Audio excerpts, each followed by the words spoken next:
అందరికీ నమస్కారం. Welcome to విరాట్స్. నేను మీ భాస్కర్. ప్రపంచం మొత్తం ప్రమాదం అంచులో ఉంది.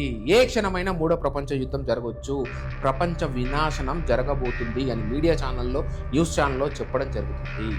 అయితే ఇది ఊహకు అందంది కాదు, ఇంతకుముందు ఊహించింది కాదు. ఖచ్చితంగా ప్రపంచ మేధావులు దీన్ని అంచనా వేసి తీరారు. రీసెంట్గా వెనిజులా మీద అమెరికా దాడి. అసలు గంటల క్షణంలో చెప్పాలంటే గంటల్లో ఆ నికోలస్ మధురా ఎవరైతే ఉన్నారో తన భార్యతో సహా అరెస్ట్ చేసి బ్రొక్లైన్ అనే ఒక జైల్లో వేయడం జరిగింది. ఎంత దారుణం అంటే ప్రపంచంలో ప్రజాస్వామ్యం చచ్చిపోయింది. No justice. బలవంతుడు ఎవడైతే ఉంటాడో వాడిదే జయము.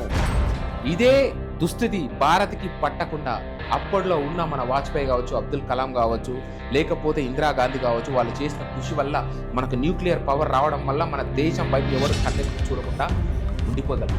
లేకపోతే వెనిజులాకి పట్టిన గతే ఇప్పుడు చాలా దేశాలకి ప్రపంచంలో పట్టబోతున్నాయి న్యూక్లియర్ వెపన్స్ లేకపోవడం వల్ల. ఇప్పటికిప్పుడు చెప్పాలంటే మనము రష్యాకి సంబంధించిన ఒక నౌకని యుఎస్ వాడు ఆక్యుపై చేయడం అంటే ఏంటి, కబ్జా పట్టుకోవడం జరిగింది. తద్వారా రష్యా న్యూక్లియర్ యొక్క థ్రెట్ చేయడం జరిగింది. నేను న్యూక్లియర్ని ఖచ్చితంగా వాడతానని చెప్పడం జరిగింది. ప్రపంచంలో ఉద్రిక్తత పెరిగిపోయింది. ట్రంప్ టార్గెట్ డెన్మార్క్ కావచ్చు, గ్రీన్లాండ్ కావచ్చు. మీకు సీరియస్గా చెప్పాలంటే ఇప్పుడు లాటిన్ అమెరికాలో ఏవైతే కంట్రీలు ఉన్నాయో, క్యూబా కావచ్చు, లేకపోతే ఇంకా చాలా కంట్రీస్ ఉన్నాయి కదా, మెక్సికో కావచ్చు, వీటి మీద నెక్స్ట్ టార్గెట్ ఉంది. ఇంచుమించు 4-5 కంట్రీస్ ఉన్నాయి. ఇరాన్లో ఉన్న ఎవరైతే లీడర్ ఉన్నాడో ఆ లీడర్ కూడా భయపడి వేరే దేశానికి పారిపోవడానికి సిద్ధపడ్డాడు. ఏ దేశం, రష్యానా, చైనానా, అతను ఎక్కడ తలదాచుకోబోతున్నాడో మాత్రం క్వశ్చన్ మార్క్. ప్రపంచం మొత్తము ఫేస్ చేంజ్ కాబోతుంది ఫ్రెండ్స్. ఇంతకు ముందు కూడా నేను చెప్పడం జరిగింది. బట్ ఎందుకు ఇది చేస్తున్నాడు ట్రంప్ అంటే, Trump US, Trump madness, Trump అంటున్నాం. కానీ మీకు క్లియర్గా చెప్పాలంటే దీని వెనక ఉన్నది అమెరికన్ క్యాపిటలిజం. బాగా బలిసి మదమెక్కిన ధనవంతులు ఎవరైతే ఉన్నారో వాళ్ళు మొత్తం యుఎస్లో ఉన్నారు. ప్రపంచాన్ని శాసించాలంటే అమెరికా నిలదొక్కుకోవాలి. అమెరికా నిలదొక్కుకోవాలంటే డాలర్ పెరిగిపోవాలి. డాలర్ రేటు పడిపోతా ఉంది. ఇంకా ఫ్యూచర్ వాళ్ళకి లేదు. No resources. ప్రపంచంలోకెల్లా అతిపెద్ద అసలు వనరులు ఉన్న దేశం ఏదైనా ఉందంటే వెనెజులా. క్రూడ్ ఆయిల్ వెనెజులాలో ఇంచుమించు 20% కంటే ఎక్కువ ఉంది ప్రపంచ దేశాలన్నీ కూడుకుంటే. దాని తర్వాతనే సౌదీ అరేబియా. సో అంత పెద్ద మొత్తంలో crude oil, heavy crude oil ఉంది. ఆ దేశం తీసుకోలేకపోతుంది ఆ క్రూడ్ ఆయిల్. అందుకే చైనాని కావచ్చు, లేకపోతే మన భారతదేశాన్ని కావచ్చు, అదేవిధంగా రష్యాని కావచ్చు హెల్ప్ అడగడం జరిగింది. ఈ దేశాలు వీళ్ళకి సంబంధించి అక్కడ దానికి సంబంధించిన అగ్రిమెంట్లు కావచ్చు అవన్నీ తీసుకోవడం జరిగింది. అంతెందుకు ఇండియా కూడా $1 బిలియన్ వరకు అక్కడ ఖర్చు పెట్టి డ్రిల్లింగ్ చేసి అంతో ఇంతో చమురు ఇక్కడ తీసుకోవడానికి ట్రై చేసింది. ఇప్పుడు అది కూడా ఆగిపోవడం జరిగింది. అందుకే ఇండియా చాలా బాధపడుతుంది. ఇండియా కూడా అక్కడ $1 బిలియన్ ఇంకెక్కువనే అక్కడ ఖర్చు పెట్టడం జరిగింది. ఇప్పుడు ఇండియా పరిస్థితి ఏంటి? ఖచ్చితంగా ఇండియా టెన్షన్ పడుతుంది. అదేవిధంగా China 70% of the crude oil మొత్తం చైనానే తీసుకుపోవడం జరుగుతుంది. సో అమెరికా ఆధిపత్యం కావాలంటే ఖచ్చితంగా ఆ క్రూడ్ ఆయిల్ వీళ్ళకి కావాలి. ఎప్పుడో జమానాలో చెప్పాలంటే చర్చ్కి సంబంధించి ఒక పొలిటికల్ పార్టీ జమానాలో వాళ్ళు ఏం చేశారంటే, ఇప్పుడు మీరు చూసిన టెక్సాస్ కావచ్చు, లేకపోతే కాలిఫోర్నియా కావచ్చు, ఇవన్నీ లాటిన్ అమెరికాకి సంబంధించినవి. వీటన్నిటిని ఆక్యుపై చేసి వాళ్ళ న్యూయార్క్ త్రూ అప్పట్లో దాడి చేసి ఇవన్నీ కలుపుకోవడం జరిగింది. మళ్ళీ సేమ్ స్ట్రాటజీ ఫాలో కాబోతున్నారా? మనం కరెక్ట్గా చూసినట్టయితే ట్రంప్ చాలా క్లియర్గా ఉన్నాడు. ఎట్టి పరిస్థితిలో లాటిన్ అమెరికా కావచ్చు, లేకపోతే సౌత్ అమెరికా కావచ్చు, ఇతర దేశాలు వచ్చి డామినేట్ చేస్తే చూసే పొజిషన్లో లేదు. వీళ్ళందరూ మా కనిసందల్లోనే ఉండాలి. మీ అందరికి తెలుసు కదా, ఇరాక్ సంబంధించి సద్దాం హుసేన్కి ఏదైతే గట్టి పట్టిందో ఇప్పుడు అలాగే తినను కూడా చేయబోతున్నాడు ఆ నికోలస్ మధురాని. ట్రంప్ ఎంత నీచుడు అని అనడం కంటే అమెరికా ఎంత నీచమైన ఆలోచన ఒక్కసారి అర్థం చేసుకోండి. అసలు జస్టిస్ అనేదే లేదు, క్రూరత్వం మాత్రమే ఉంది. వెనిజులాకి సంబంధించిన ప్రెసిడెంట్ని తీసుకెళ్ళిందంటే ఒక లెక్క, ఒక పద్ధతి. సరే, అదే పెద్ద నీచమైన పని అంటే వాళ్ళ వైఫ్ను కూడా తనతో పాటు తీసుకెళ్లడం జరిగింది. అసలు ఇది ఎక్కడి న్యాయం? ప్రపంచము ఆల్రెడీ దీన్ని ప్రతిఘటిస్తున్నాయి. కొన్ని దేశాలు భయపడి సైలెంట్గా ఉన్నాయి. నాకు తెలిసినంత వరకు యూరోపియన్ కంట్రీస్ కూడా దీనికి సుముఖంగా లేవు. ఇజ్రాయెల్ కూడా తటస్థటం వాయించి సైలెంట్ కాబోతుంది ఇంకా ముందు రోజుల్లో. ట్విస్ట్ అంటే డెన్మార్క్ లాంటి ఒక నాటో కంట్రీని కూడా ఇది బెదిరించడం జరుగుతుంది అమెరికా. అసలు ఏం జరుగుతుందో వాడికి అర్థం కావట్లేదు. దీని వెనకాల రీజన్ ఏంటి తెలుసా? గ్రీన్లాండ్కి సంబంధించి అక్కడ ఉన్న క్రూడ్ ఆయిల్ కావచ్చు, మినరల్స్ కావచ్చు, రేర్ ఎర్త్ మెటల్స్ కావచ్చు అమెరికాకి అవసరం. ఈ అవసరం కోసం ఎంత దూరమైనా వెళ్తుంది. ఇరాన్ని కూడా ఖచ్చితంగా ఇదే రకంగా డిస్ట్రాయ్ చేయబోతుంది. ఇప్పుడు కరెక్ట్గా ఈ పొజిషన్ చూసుకున్నట్టయితే వరల్డ్ వార్ జరుగుతుందా జరగదా అంటే రష్యా నౌకని ఎప్పుడైతే దాడి చేసిందో అప్పుడే స్టార్ట్ అవుతుంది.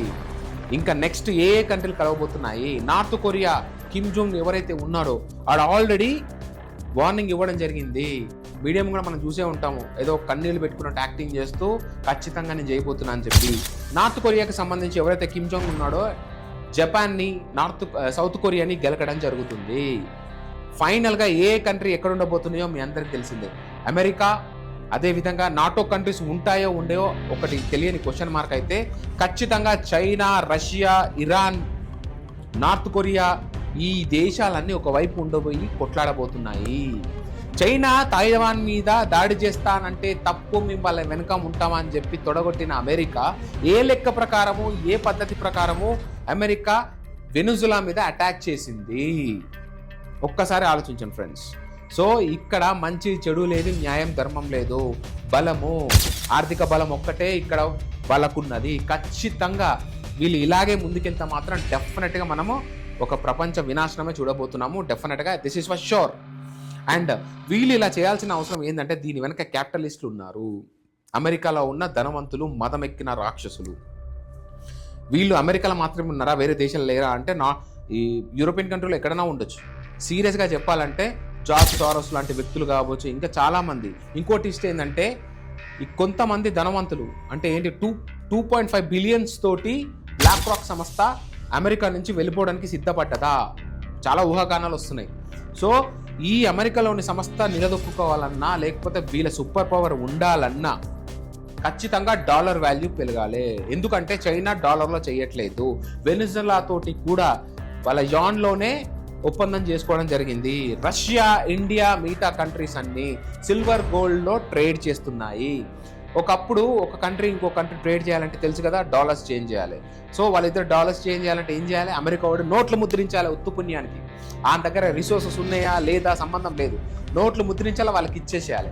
ఇచ్చేసినప్పుడు వీడికే కదా, వీడు ధనవంతుడు సూపర్ పవర్గా ఎదుగుతుంటారు, వీళ్ళు మనం మాత్రం పిచ్చోళ్ళం కింద డబ్బు ఎక్స్చేంజ్ చేసుకుంటుంటాము. డాలర్స్ ఒకరి మధ్యలో ఒకరికి ఒప్పందం కావాల్సినప్పుడల్లా వీడు నోట్లు గుద్దాల్సిందే. సో ఒక్కసారి వీళ్ళు వెళ్ళి వెనకాల చెక్ చేసుకున్నప్పుడు వాళ్ళ ఏవైతే గోల్డ్ కానీ సిల్వర్ కానీ అసలు దానికి వీళ్ళ డాలర్స్కి సంబంధం ఉండదు. ఇప్పుడు మనమే ఉన్నాం, మన దేశంలో ఒక కరెన్సీ ముద్రించాలంటే మన దగ్గర ఉన్న బంగారాన్ని బట్టి, బంగారం నిల్వలను బట్టే మనం కరెన్సీ ప్రింట్ చేయడం జరుగుతుంది. కానీ అమెరికా అలా కాదు. సో ఎప్పుడైతే మిగతా దేశాలు, ఈ బ్రిక్స్ దేశాలు ఆలోచన చేసి ఇది స్టార్ట్ చేసాయో అమెరికా మీద పెద్ద దెబ్బ పడింది. అప్పుడు తీసుకున్న డెసిషన్స్, ట్రంప్ గారి డెసిషన్ కాదు ఇది, అమెరికాలో ఉన్న క్యాపిటలిస్టులు తీసుకున్న డెసిషన్ ఇది. So this is going to be never ending process. ఖచ్చితంగా యుద్ధం జరుగుతుందా? ఒక్కసారి మనం వేచి చూడాల్సిందే. సో ఇది ఫ్రెండ్స్, మనం అందరం అనుకున్నట్టు ఏదో ట్రంప్ తీసుకున్న డెసిషన్స్ అలా ఇలా మాట్లాడుతున్నారు కదా, దీని వెనక ఖచ్చితంగా క్యాపిటలిస్టులు ఉన్నారు. అమెరికన్ క్యాపిటలిస్టులు, ధనవంతులు, కుబేరులు, యూ నేమ్ ఎనీ వన్. నువ్వు ఒక బిల్ క్లింటన్ని తీసుకుంటావా, లేకపోతే ఎలన్ మాస్క్ని తీసుకుంటావా, లేకపోతే ఇంకొక బ్లాక్ రాక్ సంస్థను తీసుకుంటావా, లేకపోతే జార్జ్ సోరోస్ని తీసుకుంటావా? వీళ్ళ గుత్తాధిపత్యం నించోవాలంటే ఖచ్చితంగా వీళ్ళకి చేతి కింద వేరే దేశాలు ఉండాలి. అందుకే అమెరికా బెదిరిస్తుంది, నెక్స్ట్ మీరే అని. ఇరాన్ కావచ్చు, లేకపోతే సో అండ్ సో కంట్రీస్ ఉన్నాయి, మీ అందరికీ తెలిసిందే. ఆ కంట్రీస్ని వార్న్ చేసిందే నెక్స్ట్ మీరే అని. వాట్ నెక్స్ట్ అంటే ఏంది అంటే అమెరికాని ఆపాలంటే ఖచ్చితంగా ఈ దేశాలను ఒకటైతాయి. వాట్ నెక్స్ట్ అంటే వేచి చూడాల్సిందే.